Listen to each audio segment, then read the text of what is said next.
आप सबको मेरा नमस्ते। आज मैं आपको ये सेशन में कोलोस्ट्रम के बारे में बताने वाली हूँ हेल्थ स्पोकन ट्यूटोरियल के द्वारा। ये ट्यूटोरियल बहुत ही महत्व का है, आपको ध्यान से सुनना है।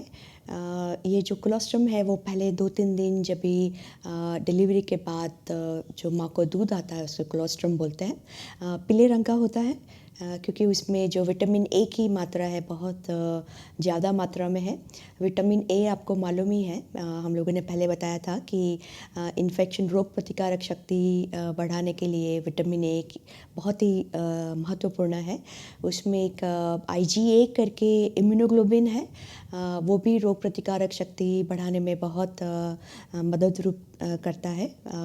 दूसरे कोलोस्ट्रम में बहुत सारे अच्छे माँ के कीटाणु हैं जो बच्चे के सेहत के लिए बहुत अच्छे हैं। हम लोगों ने ट्यूटोरियल में बताया हुआ है कि कैसे वो कीटाणु जो बच्चे की जो आंत होती है, आंत पे वो कैसे असर करता है और कैसे वो जो दूसरे जो बुरे कीटाणु हैं वो उसका शोषण होने से बचाता है बच्चे को। ठीक है, तो ये जो कोलोस्ट्रम है तुरंत ही बच्चे को देना है। जैसे ही बच्चा पैदा हुआ माँ के पेट पे रखना है और बच्चा खुद अपने आप जाके माँ का दूध लेगा। दूसरा क्या है कि ये कोलोस्ट्रम में एक HMO करके प्रीबायोटिक है, ह्यूमन मिल्क ओलिगोसैकेराइड। वो जो अच्छे कीटाणु है उसका खाना है। तो भगवान ने तो अच्छे कीटाणु डाले ही हुए हैं माँ के दूध में, लेकिन उसके साथ वो अच्छे कीटाणु को खाने के लिए खाना भी डाला हुआ है, उसको ह्यूमन मिल्क ओलिगोसैकेराइड बोलते हैं। तो उसके भी बहुत सारे फ़ायदे हैं। दूसरा क्या होता है कि जो बच्चा माँ का दूध कोलोस्ट्रम ठीक तरह से लेता है उसको इन्फेक्शन तो कम होता ही है, लेकिन जो जॉन्डिस बोलते हैं, जॉन्डिस की मात्रा भी कम हो जाती है। ठीक है, आपको ध्यान में रखना है कि जब भी आप बच्चे को दूध पिलाएं तो उसकी जो टेक्निक है वो टेक्निक से दूध पिलाना है। वो टेक्निक हम लोग आपको दूसरे सेशंस में बताएंगे कि कैसे टेक्निक से दूध पिलाना है, लेकिन जितना हो सके आपको तुरंत ही कोलोस्ट्रम देना है। कभी कभी ऐसा होता है कि बच्चा या तो बहुत सुस्त है, या तो बच्चा लैच नहीं कर रहा है, या तो बच्चा बहुत सो रहा है।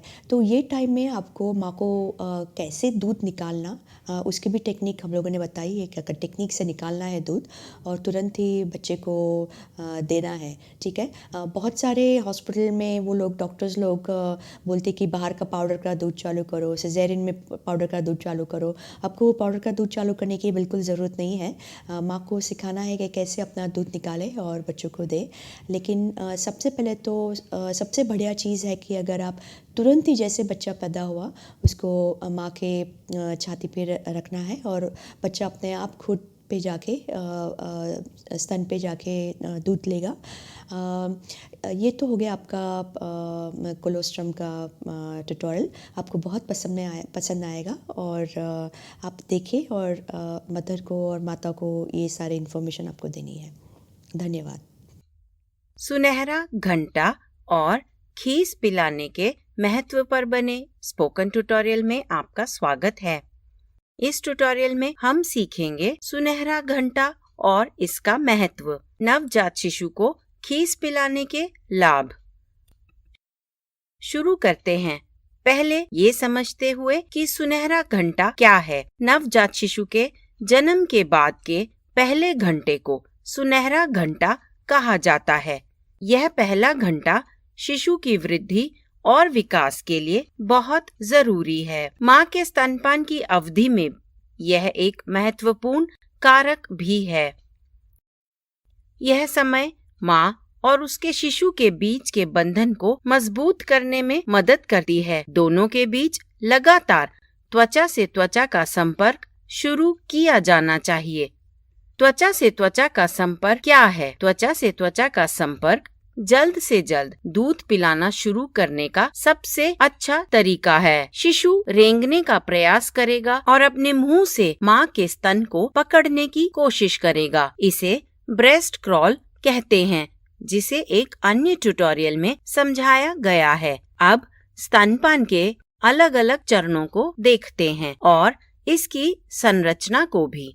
स्तन का दूध 3 मुख्य चरणों से गुजरता है। ये चरण हैं खीस, ट्रांजिशन दूध और परिपक्व दूध। हर एक चरण शिशु की बदलती और बढ़ती जरूरतों के लिए सबसे सही है। हम पहले चरण के बारे में विस्तार से सीखेंगे, जो कि खीस है। खीस सबसे पहले बनने वाला स्तन का दूध है। यह गाढ़ा, चिपचिपा और केंद्रित दूध है। इसका रंग मलाई की तरह सफेद या फिर हल्के पीले या गहरे पीले रंग में हो सकता है। यह इतना कीमती है कि इसे तरल सोने के नाम से भी जाना जाता है। खीस में मौजूद बीटा कैरोटीन से पीला रंग होता है। गर्भावस्था के 12वें से 16वें हफ्ते में स्तनों में खीस बनना शुरू हो जाता है। प्रसव के बाद यह स्तन से निकलने लगता है। यह खास दूध सिर्फ प्रसव के पहले 2 से 4 दिनों तक ही आता है। यह पहले दिन कम निकलता है, लगभग 40 से 50 मिलीलीटर, जो कि लगभग 3 बड़े चम्मच दूध होता है। फिर 2 से 4 दिनों के बीच दूध ज्यादा बनने लगता है। तीसरे दिन दूध 300 से 400 मिलीलीटर तक बढ़ जाता है। यह लगभग 20 से 25 बड़े चम्मच दूध होता है। भले ही खीस कम निकलता है, पर यह बहुत ताकतवर होता है। यह पचने में आसान होता है, जो इसे शिशु के लिए सबसे अच्छा पहला भोजन बनाता है। इसमें प्रोटीन ज्यादा और कार्बोहाइड्रेट कम होता है। यह अच्छे फैट से भी भरपूर है। ये अच्छा फैट नवजात शिशु के विकास के लिए जरूरी है। यह शिशु के दिमाग के अच्छे विकास के लिए भी जरूरी है और आँखों के लिए भी। खीस में इन्फेक्शन से लड़ने वाले तत्व भी भरपूर मात्रा में मौजूद होते हैं, जैसे कि एंटीबॉडीज, लैक्टोफेरिन्स, लैक्टेड्रिन्स और ल्यूकोसाइट्स। विकास और सुरक्षात्मक कारक भी होते हैं। इसके अलावा इसमें बहुत ज्यादा विटामिन ए, ई, B12 और के शामिल हैं। खीस में बड़ी संख्या में सफेद रक्त कोशिकाएं भी मौजूद होती हैं। शिशु की रोगों से लड़ने की शक्ति मजबूत करता है और रोग पैदा करने वाले कारकों से लड़ने में मदद करता है। इसमें ऐसे घटक हैं जो बैक्टीरिया से लड़ने में मदद करते हैं। खीस नवजात के लिए बहुत ज्यादा फायदेमंद होता है। हर एक फायदे को एक एक करके देखते हैं। खीस शिशु के लिए कुदरती पहला टीकाकरण है। जन्म के तुरंत बाद नवजात शिशु अपने आप के एंटीबॉडी को पैदा करने में असमर्थ होता है। खीस पिलाना जरूरी है क्योंकि यह विशेष रूप से एंटीबॉडी से भरपूर होता है। उदाहरण के लिए इम्यूनोग्लोबुलिन A, M और G। इनमें से इम्यूनोग्लोबुलिन A, जिसे IgA के नाम से जाना जाता है, वह सबसे जरूरी है। वे शिशु के अंगों के उन हिस्सों पर परत चढ़ाते हैं जिनको इन्फेक्शन जल्दी हो सकता है, जैसे गले, फेफड़े और आंतों की परत पर। IgA कीटाणुओं से बंधता है और उन्हें बेअसर करता है। यह कीटाणुओं को शिशु के खून में आने से रोकता है।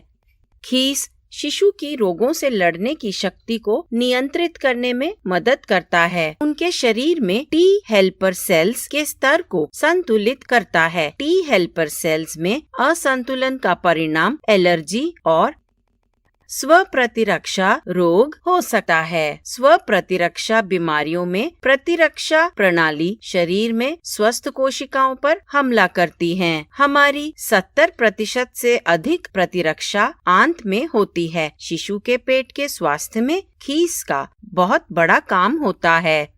यह शिशु के पेट के वातावरण में विविधता लाने में मदद करता है, बाद के जीवन में एलर्जी की रोकथाम में मदद करता है और अस्थमा में भी।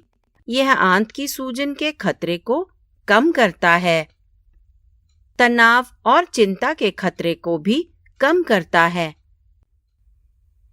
चलिए समझते हैं कि खीस शिशु की आंत के लिए कैसे फायदेमंद है। एक नवजात शिशु लीकी गट के साथ पैदा होता है। आंत की अंदरूनी परत की कोशिकाओं के बीच अंतर होते हैं। इन अंतरों में से वायरस, बैक्टीरिया और एलर्जी करने वाले कारक शिशु के शरीर में आ सकते हैं। खीस अंतरों को भरता है। कोई भी नुकसान करने वाले रोगाणु इसके बीच से ना जा सके। आंतों की कोशिकाओं की परत में ब्रश की तरह का किनारा होता है। इसे माइक्रोविली के नाम से जाना जाता है। खीस इन माइक्रोविली के बढ़ने और फैलने में मदद करता है। यह पोषक तत्वों के सोखने को बढ़ावा देने में मदद करता है। खीस आंत की कोशिकाओं से म्यूसिन के स्रावित होने को बढ़ाता है। म्यूसिन आंतों की दीवारों की परत पर एक परत बनाता है।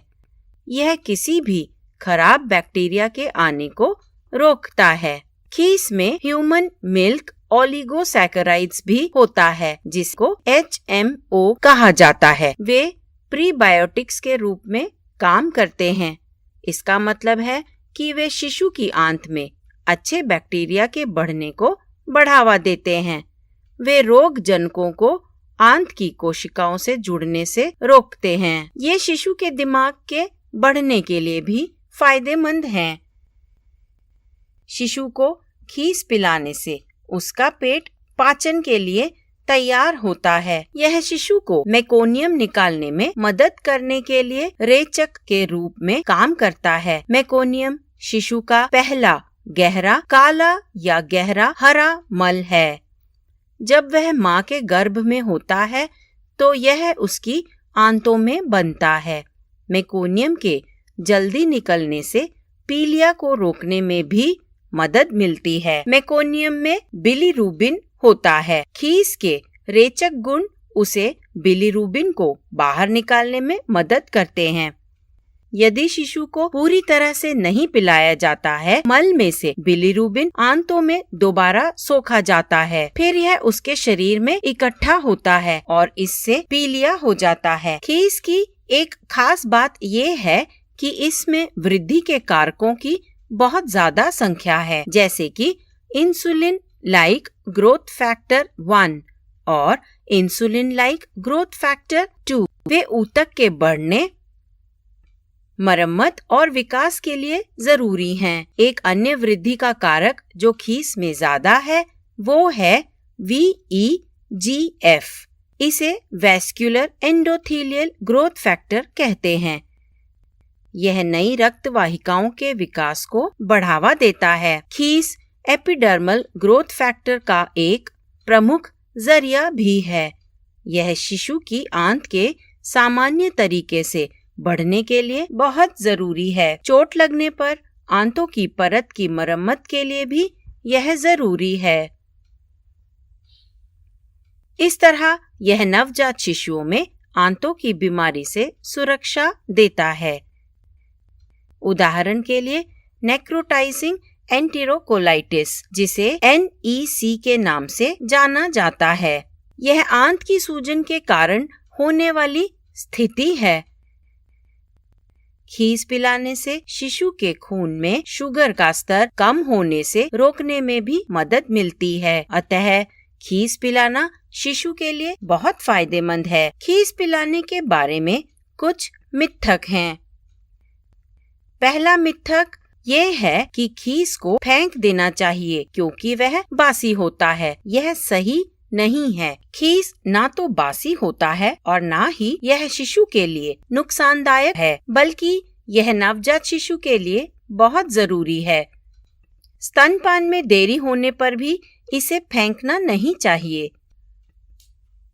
शिशु को स्तनपान कराने में किसी भी तरह की देरी खीस के बनने में देरी का कारण बनेगी, जैसे शिशु का स्तन से गलत जुड़ाव के कारण स्तनपान में देरी। इस स्थिति में माँ अपना खीस खुद ही निकाल सकती है और इसे शिशु को पिला सकती है। वह स्तन को पीछे खींचकर फिर दबाकर और छोड़ने के तरीके से ये कर सकती है। इससे शिशु को अनावश्यक रूप से प्रीलैक्टियल फीड्स पिलाने से बचाव होगा। स्तनपान शुरू होने से पहले नवजात शिशुओं को प्रीलैक्टियल फीड दिया जाता है, जैसे कि शहद, पानी, गुड़, जड़ी बूटी के घोल, पशु का दूध, बाजार का डिब्बे वाला दूध। ये खाद्य पदार्थ शिशु को जरूरी पोषक तत्वों से दूर करते हैं। यह नवजात शिशुओं में इन्फेक्शन के खतरे को भी बढ़ाते हैं।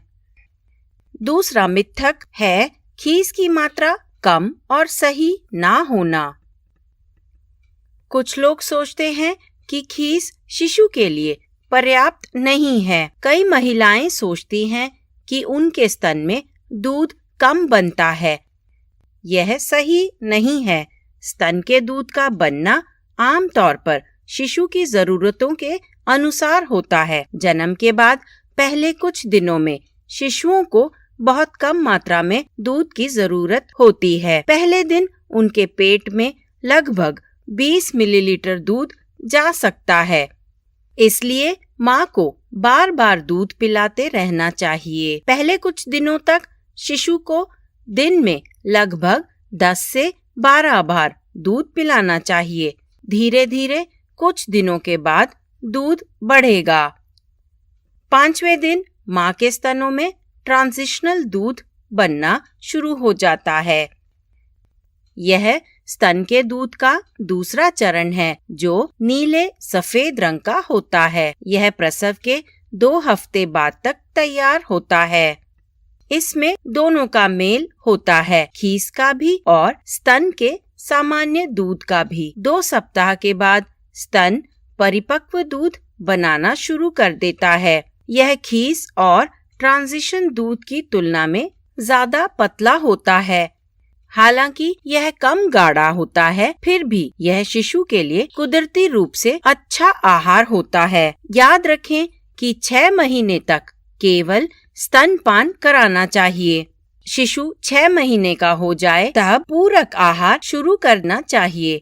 इसे स्तनपान के साथ देना चाहिए। स्तनपान 2 साल या उससे ज्यादा समय तक जारी रखना चाहिए। इसका लाभ जीवन भर रहता है, माँ और शिशु दोनों के लिए। अब ये ट्यूटोरियल यहीं समाप्त होता है। IIT बॉम्बे से मैं बेला टोनी आपसे विदा लेती हूँ। हमसे जुड़ने के लिए धन्यवाद।